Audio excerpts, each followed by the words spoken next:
Martin, I don't know if you've been in a position analogous to this as we look at a replay of Eddie Irvine passing Häkkinen, but what sort of things must be going through the Finn's mind? I've been in this situation not with a championship but with Grand Prix that keep changing, the variation in weather, and well, it gives you a nervous affliction you live with for the rest of your life, because you're damned if you do and you're damned if you don't sometimes on some of these decisions. You've got to make a decision and stick with it. But I don't think it was ever quite ready for the wets because it was too dry around the other part of the track. And we know the cut-off point, the crucial moment when you're better off on wets than slicks, was a 1 minute 13. They hadn't reached that point. First three in the same picture. Heinz-Harald Frentzen in the yellow Jordan. In again comes Mika Häkkinen. Well, I told you before, it was Ron Dennis who made that call. At the time, it seemed a bit inspired. Now he looks a little bit crestfallen. He's got his back to this pit stop. This is lap 25. You can't put enough fuel into the car at this point to get you to the finish, so he's going to have to come in again. But guys, bear this in mind. If Häkkinen and Irvine, who both had problems here, don't get any points, Frentzen goes on and wins this race, they'll all be level on 60 at the end of the race. Well, you're right, James, but we've got a long way to go. This is lap 26. There's still 40 laps to go as we look at Mika Häkkinen pursued by Giancarlo Fisichella. Häkkinen is in 13th position and Fisichella is 4th. So there's a full lap between them. Amazing. Yes, I mean, theoretically, no.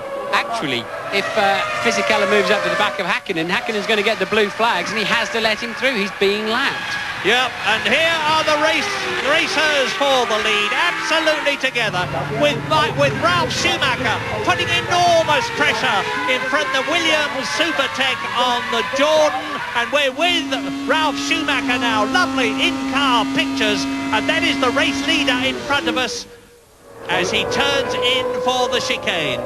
Frentzen, Schumacher, David Coulthard just behind them. 1.7 seconds covers the first three. Well, Ralph's got supreme confidence. We've seen that already, and we know how late he can be on the brakes in that Williams from when he passed Coulthard. So Ralph now certainly becoming a menace to Frentzen. Just 0.3 of a second behind as he went over the line. You can see for yourself, and took 0.2 out of him just on the last lap. So Ralph now with the quicker package.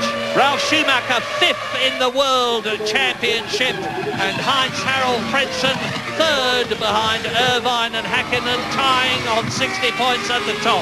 But at the present moment, Frentzen is the gainer. 10 World Championship points are potentially in his pocket. Mika Häkkinen has got no World Championships at the points in this race at the present moment, or as the sign of them. He's in 14th position. And David Coulthard, his teammate, who started 12 points behind him in this race, is on 4 World Championship points for 3rd position if he stays where he is. But look how close he is to Ralf Schumacher. Jordan leads, Williams 2nd, McLaren 3rd, Fisichella is 4th, Barrichello is 5th, Trulli is 6th, Alesi is 7th, Johnny Herbert in the 2nd Stewart is up to 8th position, better than he's been for a long time. Villeneuve in the BAR is 9th, but he's 10th. Well, we saw the Williams mechanics in the pit lane, and Ralph is taking to the pit lane, so this will be the first of his scheduled two-stop race, I would imagine. But down the pit lane, now they've taken the chicane out. He can go straight down and look for the speed line. Over he goes. Make sure you don't undershoot too much on your speed, and look for your box of mechanics. There they are now, wheels locking slightly, but calmly in.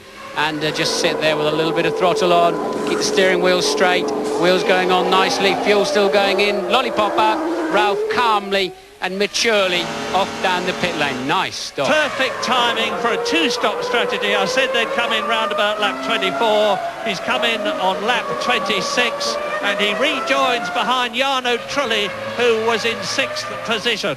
So there is Zonta, and here coming towards us is the BAR, followed by the Prost, and already Ralf Schumacher really has got the hammer down.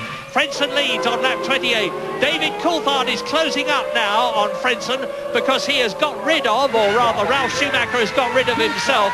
But Frentzen is leading on lap 28. There's the 2nd place man behind him. Ralf Schumacher and Fisichella are battling for the position behind. Well, these two have both got a pit stop coming up, but I believe in the next few laps, and Coulthard knows that Schumacher's gone in. If he's out there charging some spectacular laps in, he's going to appear in front of these two. Coulthard knows this is a pivotal point of the race. This next 5 laps, I believe, is where these pair have got to turn in some spectacular laps. And the 2 World Championship leaders, Eddie Irvine in the Ferrari is 12th and Mika Häkkinen is 14th. Between them there is some 37 seconds to Irvine's advantage, but Irvine's got to make a lot of progress to get into the points. David Coulthard has just made the fastest lap of the race, 1 minute 22.2, which is about 1.8 seconds slower than Mika Häkkinen's fastest lap last year in much better conditions, of course. Race leader, Heinz-Harald Frentzen from Mönchengladbach in Germany, not so very far from the Nürburgring, as we look at the Prost of Olivier Panis, who has come into the pits from 16th position. Jarno Trulli, his teammate, is up in 6th position. I would imagine that some of these cars have got quite a high fuel load. I'm surprised Ralph came in so early, actually. With inclement conditions, often you run more fuel than you would expect to give yourself a bigger window in case it does rain. There's no point in coming in for a pit stop and then 2 laps later for new tyres or wet tyres, and then 2 laps later having to come in for fuel, or the other way around. So it doesn't surprise me these are running longer, but I'm still expecting them fundamentally to 2-stop unless they've got enough fuel in at the beginning of the race to change their strategy. Well, when something unusual happens in a Grand Prix, you talk about it.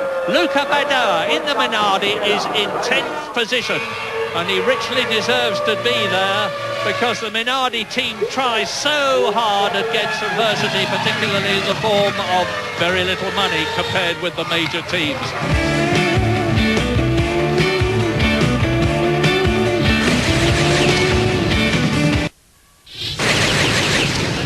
James Allen did was superb before the race began to show us the pressures these drivers are under. And Mika Häkkinen, Frentzen loses it! And that is gaining an advantage, yeah, because otherwise he would normally have lost that place, and certainly Coulthard's going to get a good run at him, although the McLaren doesn't appear to have as good a traction as the Jordan and especially the Williams coming out of that last corner.